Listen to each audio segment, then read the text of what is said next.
बिस्मिल्लाहिर्रहमानिर्रहीम। अस्सलाम वालेकुम। कैसे हैं आप? आई होप के बिल्कुल ठीक होंगे। प्यारे प्यारे बहन भाइयों, आज हम बना रहे हैं मटर की रेसिपीज बिल्कुल एक न्यू और अलग अंदाज में। उम्मीद है कि आप लोगों को रेसिपीज पसंद आएगी। अगर रेसिपीज अच्छी लगे तो इसे लाइक और सब्सक्राइब करना मत भूलिएगा। 1.5 कप आप मटर के दाने निकाल लें और इसे एक बाउल में शामिल कर लें। साथ में आप आधा कप दही शामिल करें। दही इसके ऊपर डालने के बाद फिर आप इसमें मसाला जात जो हैं वो भी शामिल कर लें। इसमें आप पहले सुरख मिर्च पीसी हुई 1 चम्मच शामिल करें। साथ में आप नमक 1 से 1.5 चम्मच या आप टेस्ट के मुताबिक ले सकते हैं। नमक डालने के बाद अब आप इसमें हल्दी पाउडर आधा चम्मच शामिल करें और साथ में धनिया पाउडर 1 चम्मच शामिल करें और फिर जीरा पाउडर 1 चम्मच डालें। इन सब चीज़ों को डालने के बाद अब आप 1 अदद नींबू का रस इसमें शामिल करें। नींबू का रस डालने के बाद अब आप इस सब मसाला जात को चम्मच की मदद से खूब अच्छी तरह मिक्स कर लें। मटरों को सारे मसाला जात में खूब अच्छी तरह लेप करें। इनके गिर्द खूब अच्छी तरह सारे मसाला जात जो है वह मिक्स करें।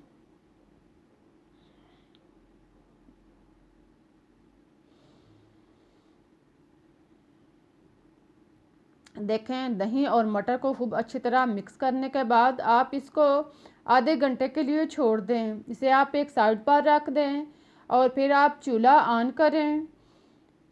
चूल्हे पर आप कोई भी बर्तन, कढ़ाई या देगची जिसमें आपने सालन बनाना है वो आप इसके ऊपर रखें। फिर आप इसमें घी या ऑयल जो भी आपके पास है आप इसमें आधा कप शामिल करें। घी जब अच्छी तरह गर्म हो जाए तो फिर आप इसमें 2 आलू दरमियाने साइज़ के इनको आप मुनासिब साइज़ के टुकड़ों में काट लें और फिर इसमें शामिल करें और इसे फ्राई होने दें। आप आलूओं के टुकड़ों को 4-5 मिनट तक खूब अच्छी तरह फ्राई करें। साथ में आप चम्मच चलाते जाएं ताकि आलू जो हैं वो चारों साइड से खूब अच्छी तरह डीपली फ्राई हो जाएं। जब इनका कलर चेंज हो जाए, आलू बिल्कुल इस तरह के हो जाए और इनके ऊपर हल्की सी जिली भी आना शुरू हो जाए तो आप इनको निकाल लें। इन्हें किसी जालीदार बर्तन में या ऐसे बर्तन में निकाल लें कि इनका ऑयल जो है वो अच्छी तरह रिमूव हो जाए। सारे आलूओं को आप निकाल कर एक साइड पर रख लें। अब बकिया तेल में आप 1 चम्मच जीरा साबुत शामिल करें। साथ में आप 2 से 3 अदद हरी मिर्च और 1 अदद लौंग लौंग और 2 से 3 अदद सब्ज़ मिर्च और 1 अदद दालचीनी का टुकड़ा शामिल करें और फिर इसे ब्राउन होने दें। इनको डालने के बाद अब आप 2 अदद प्याज चॉप शामिल करें और इसे फ्राई करें। इसको 2-3 मिनट के लिए अच्छी तरह फ्राई करें। जब इनका कलर चेंज हो जाए यानी ब्राउन हो जाए तो फिर आप इसमें अदरक और लहसुन कुटा हुआ 2 चम्मच शामिल करें और इसे 1-2 मिनट के लिए फ्राई करें। इन सब चीज़ों को फ्राई करने के बाद अब आप इसमें हरी मिर्च कटी हुई 2 से 3 अदद शामिल करें। साथ में आप 2 अदद टमाटर का पेस्ट बना लें और इसे शामिल करें। इन सब चीज़ों को डालने के बाद आप इनको अच्छी तरह फ्राई करें। टमाटर का पानी जो है वो खुश्क होने तक इनको पकाएं। फिर आप इसमें काली मिर्च 1 चम्मच शामिल करें। काली मिर्च पीसी हुई डालने के बाद अब आप इसमें कसूरी मेथी 1 से 1.5 चम्मच शामिल करें और इसको मिक्स करें। इन सारे चीज़ मसाला जात को खूब अच्छी तरह यकजां करें, इसे नरम करें और फ्राई करें। साथ में आप थोड़ा थोड़ा पानी लगाते जाएं ताकि मसाला जो है वो अच्छी तरह भुन जाए और फ्राई भी हो जाए। मसाला इस तरह तैयार हो कि इसके अंदर जो है वो प्याज या टमाटर को चीज़ नज़र ना आए तो फिर आप और घी जो है अलग होना शुरू हो जाए फिर आप इसमें दही और मसाला जात लगे मटर शामिल करें और इसे मिक्स करें।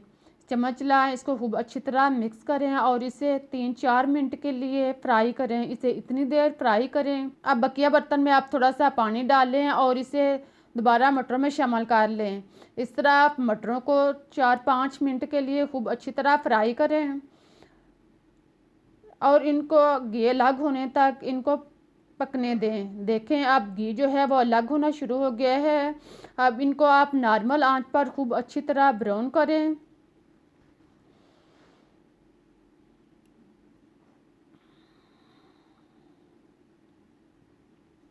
जब सारा मसाला जात और मटर जो हैं वो अच्छी तरह ब्राउन हो जाएं, फ्राई हो जाएं, तो फिर आप इसमें 2 गिलास पानी लगाएं और चम्मच लाकर इसको अच्छी तरह मिक्स कर लें। फिर आप इसका ढक्कन बंद करके इसको पकने दें। इसको आप इतनी देर पकाएं कि मटर जो हैं वो बॉयल हो जाएं, हाफ़ बॉयल हो जाएं और पानी जो है वो हाफ़ खुश्क हो जाए। जब पानी जो है बॉयल होना शुरू हो जाए और मटर भी कुछ नरम हो जाएं, तो फिर आप इसमें फ्राई शुदा आलू जो हमने पहले फ्राई करके रखे हुए थे वो इसमें शामिल करें। आलू डालने के बाद चम्मच लें और इसे मिक्स करें।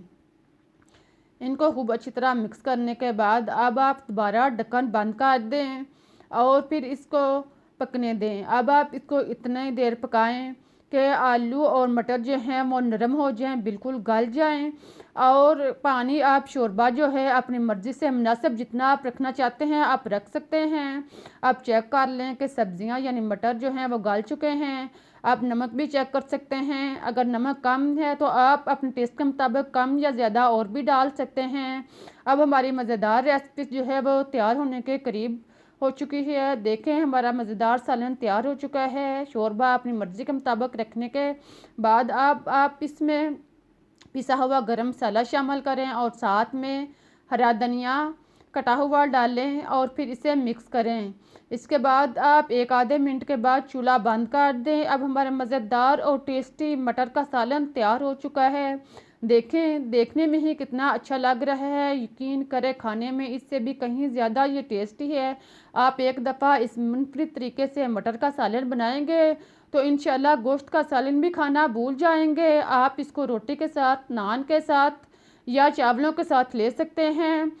आई होप कि आपको मेरी रेसिपी पसंद आई होगी, मेरा तरीका अच्छा लगा होगा। अगर पसंद आया है तो इसे लाइक और सब्सक्राइब करना मत भूलिएगा ताकि मैं आपके लिए इससे बेहतर और मज़ेदार रेसिपीज़ ला सकूँ। अब मुझे इजाज़त दें, फिर मिलते हैं एक नई और मज़ेदार रेसिपीज़ के साथ, इस दुआ के साथ कि जहाँ भी रहें खुश रहें, आबाद रहें, तो मुस्कुराते रहें। अल्लाह हाफिज़।